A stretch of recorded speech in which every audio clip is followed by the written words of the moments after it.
আপনি মারা দিয়েছেন যতদিন পর্যন্ত আপনার শেখানো দোয়াটা চলতেই থাকবে। আল্লাহ পাক রব্বুল আলামিন হাবিব বলেন, আল্লাহ রব্বুল আলামিন বান্দার আমলনামায় ওই ইলমের সওয়াবটা কিয়ামত পর্যন্ত পৌঁছাতে থাকবে। এজন্য আমাদের দেশে দ্বিমুখী শিক্ষা ব্যবস্থা, একটা হলো জেনারেল এডুকেশন আর একটা হলো আরবিক এডুকেশন। অথচ হাদিস means speech, the speech from the Holy of the Holy Quran has been created or created very only that really হাদিস আসল কথা এবং বলি সুবহানাল্লাহ বলবেন না। হাদিস তিন ধরনের, ফেল কওল এবং তাকরীর। রাসূল বলেছেন হাদিস, রাসূল বলেছেন হাদিস, সাহাবারা বলেছেন, পছন্দ হয়েছে, রাসূল মনোসম্মতি দিয়েছেন, এগুলো হাদিস। সুবহানাল্লাহ বলবেন না। এজন্য প্রত্যেকটি সাহাবার ঘর ছিল এক একটা মাদ্রাসা। এজন্য যদি আমাদের ঘরগুলোকে আমরা মাদ্রাসা বানাতে পারতাম, আর আমরা মাদ্রাসা দেখলে আমরা অনেক সময় বিভিন্ন কথা বলে থাকি, আমি সাদার মতো বুঝে ঠিক না? আমার বাচ্চারা মাদ্রাসা যত বেশি প্রতিষ্ঠিত হবে প্রত্যেকটি মহল্লায়, আর আমার আহমদুল্লাহ হাফিজুর রহমতুল্লাহ আলাইহি আল্লাহ তার কবরকে রিয়াজুল জান্নাত কবুল করুন, আমিন।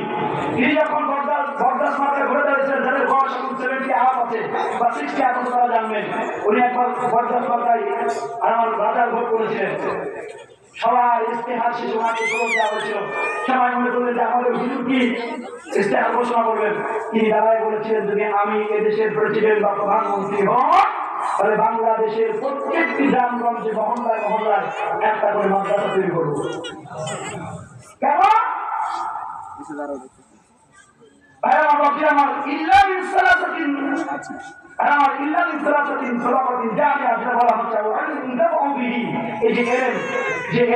অর্জিত হবে আমার লক্ষ কোটি কোটি ছাত্র এই গোটা বিশ্বে থেকে যাবে।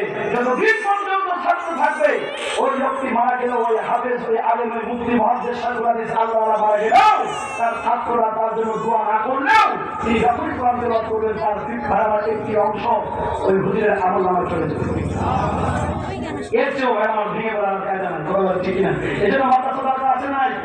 এই জন্য আমি তো বলি আমার ভাষায় যে বাংলাদেশি পুরা বিশ্বের মধ্যে 57 মুসলিমদের স্বাস্থ্যের মধ্যে বাংলাদেশ সবার উপরে আছে, আলহামদুলিল্লাহ বলেন। কেন? কেন এই বাংলাদেশের হাফেজে কোরআন বিশ্বের দরবারে বাংলাদেশের পতাকাকে পর 12 থেকে 14 বার আর আমার বাংলাদেশের মুখকে হিফজুল কোরআন প্রতিযোগিতায় আর আমার কাজ করেছে। আলহামদুলিল্লাহ বলবেন না?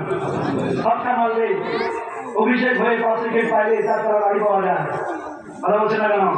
কিন্তু বাংলাদেশের হাফেজে কোরআন গোটা বিশ্বের দরবারে বাংলাদেশের মুখকে বারবার উজ্জ্বল করেছে, আর আমার কোনো ভালো ঘোষণা আসে না, ঠিক না? এই জন্য হাফেজদের প্রতি দৃষ্টি দিতে হবে, যারা গোটা বিশ্বের মধ্যে আমার সিনার মধ্যে আল্লাহর কোরআনকে ভাইরাল আত্মায় রেখে এই হাফেজে কোরআনগুলো গোটা বিশ্বের দরবারে বাংলাদেশের মুখকে উজ্জ্বল করছে। এই জন্য বাংলাদেশের মাদ্রাসাগুলো আমাদের প্রধান উপদেষ্টার প্রতি আমি আকুল আবেদন জানাচ্ছি এবং আমরা জোর জানাচ্ছি যে মাদ্রাসাগুলোকেও সক্রিয় করতে হবে, ঠিক আছে? কওমি হোক, আল্লাহ হোক, যেভাবে হোক এই দিন প্রতিষ্ঠানগুলোকে সামনের দিকে এগিয়ে নিতে হবে। কেন? আমার ছোট্ট বিষয় নিয়ে আমি গবেষণা একটা বিষয় রয়েছে, আসলে কেমন লাগবে আমি জানি না।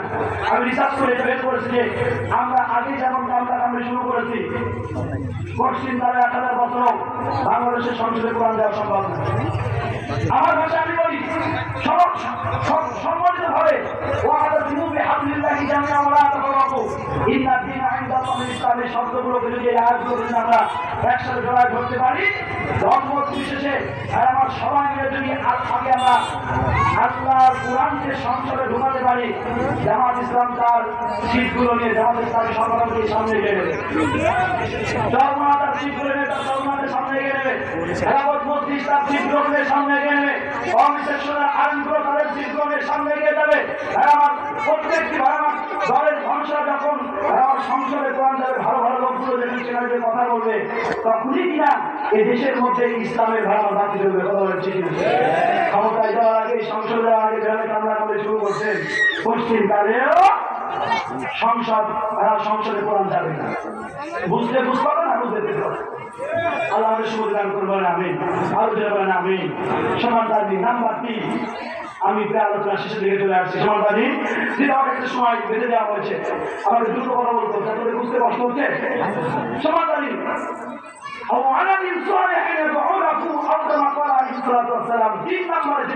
সদকায় জারিয়া, ছেলে হোক মেয়ে হোক, একটা দিনদার পরেজগার সন্তান দুনিয়া রেখেছেন।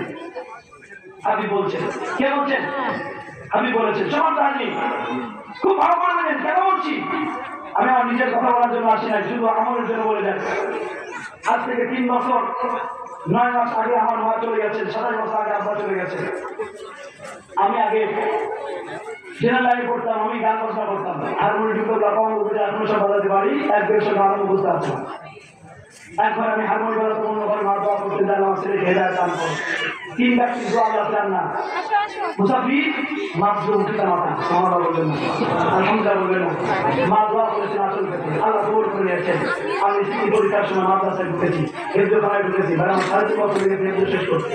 যখন আমি হাফেজের বাড়িতে আসলাম, বললাম মা আমার এখন আর গান ভালো লাগে না, সব বেশি দিয়ে এখন আমি কোরআনের গান গাইবো, আলহামদুলিল্লাহ বলে আমি কোরআনের ময়দানে আসছি। আলেম হয়েছে, অহংকারের জন্য বলছি না। অনেকে আলেমদের দেখতে মাদ্রাসা তলবের দেখতে নাক শিখায় না।